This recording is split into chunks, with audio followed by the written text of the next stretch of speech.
Quick update on the sheep. They are doing very well. They are on a steady diet of first cutting hay, and we do feed round bales. Finally, here we are coming into year 7. We finally got it pretty well figured out. I know that I've gotten some relatively new followers, so if you are not familiar with our operation, obviously we have beef cattle, which I've been showing, but we also have Katahdin hair sheep with a couple of East Frisians sprinkled in and a few Nigerian dwarf goats. They all live semi-harmoniously together in this barn, and it's an open floor plan sort of a thing. We have a round bale in the corner with access. We have this as a feeder, which Blake is currently occupying. He's, of course, trampled all the hay down. That was full to the actually it was over full. But we take the hay from the round bale, put it into this feeder, and then I also pile some over in that corner by the waterer, which gives them 3 access points to hay. And we find that they all get their fill and they have free access, free choice to that round bale in the corner. So quick update on due date for the sheep. We try not to lamb in the dead of winter, just like, you know, the calves last week. We also try to keep the calves out of that time of the year as well, but I AI'd and didn't really think about the due date. So with the sheep, we do have 2 mature rams.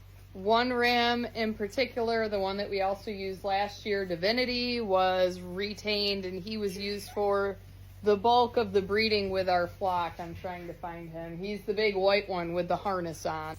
He's over here chowing down. He is a monster, never had a taste of grain aside from when we have to catch him, and he is a monster.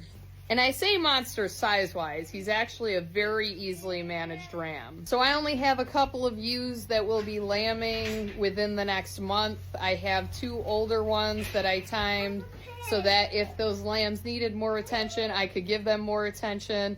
And then most of them are going to be early April. You can see that they have kept their condition really well.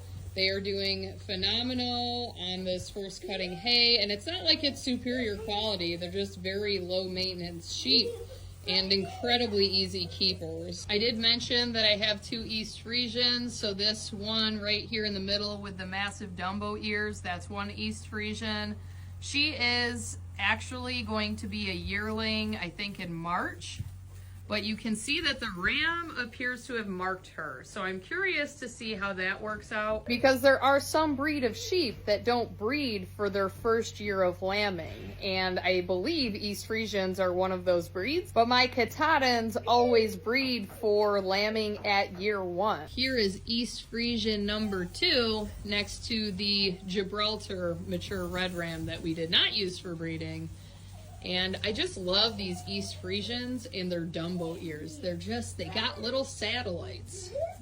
You got little satellite ears, I'm telling ya, compared to my Katahdins that have short stubby ears. I just find it funny.